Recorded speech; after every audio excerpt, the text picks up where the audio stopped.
بسم اللہ الرحمن الرحیم۔ فصل خامس، اس میں بھی مبلغین کی خدمت میں ایک ضروری درخواست ہے، وہ یہ کہ اپنی ہر تقریر و تحریر کو خلوص و اخلاص کے ساتھ متصف فرمائیں، کیونکہ اخلاص کے ساتھ تھوڑا سا عمل بھی دینی اور دنیاوی ثمرات کے اعتبار سے بہت بڑھا ہوا ہے، اور بغیر اخلاص کے نہ دنیا میں اس کا کوئی اثر نہ آخرت میں کوئی اجر۔ نبی کریم صلی اللہ علیہ وسلم کا ارشاد پاک ہے، ان اللہ لا ينظر الى صورکم واموالکم ولكن ينظر الى قلوبکم واعمالکم۔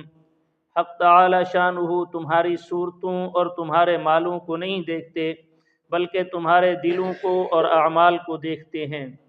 ایک اور حدیث میں وارد ہے کہ نبی کریم صلی اللہ علیہ وسلم سے کسی نے پوچھا کہ ایمان کیا چیز ہے؟ حضور اقدس صلی اللہ علیہ وسلم نے فرمایا کہ اخلاص۔ ترغیب میں مختلف روایات میں یہ مضمون ذکر کیا ہے۔ نیز ایک حدیث میں وارد ہے کہ حضرت معاذ رضی اللہ تعالیٰ عنہ کو جب نبی کریم صلی اللہ علیہ وسلم نے یمن کا حاکم بنا کر بھیجا تو انہوں نے درخواست کی کہ مجھے کچھ وصیت فرما دیجئے۔ حضور اقدس صلی اللہ علیہ وسلم نے فرمایا کہ دین میں اخلاص کا اہتمام رکھنا، کہ اخلاص کے ساتھ تھوڑا سا عمل بھی کافی ہے۔ ایک حدیث میں ارشاد ہے کہ حق تعالی شانہ اعمال میں سے صرف اسی عمل کو قبول فرماتے ہیں جو خالص انہی کے لیے کیا گیا ہو۔ ایک اور حدیث میں ارشاد ہے، قال اللہ تعالی انا اغنى الشركاء عن الشرك من عمل عملا اشرك فيه معي غيري تركته وشركه وفي رواية فأنا منه بريء فهو للذي عمله۔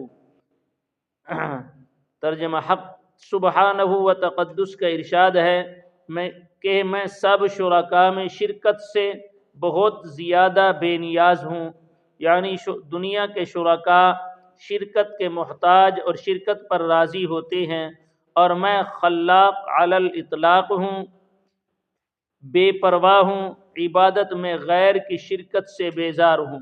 جو شخص کوئی عمل ایسا کرے جس میں میرے ساتھ کسی دوسرے کو بھی شریک کر لے، میں اس کو اس کے شریک کے حوالہ کر دیتا ہوں۔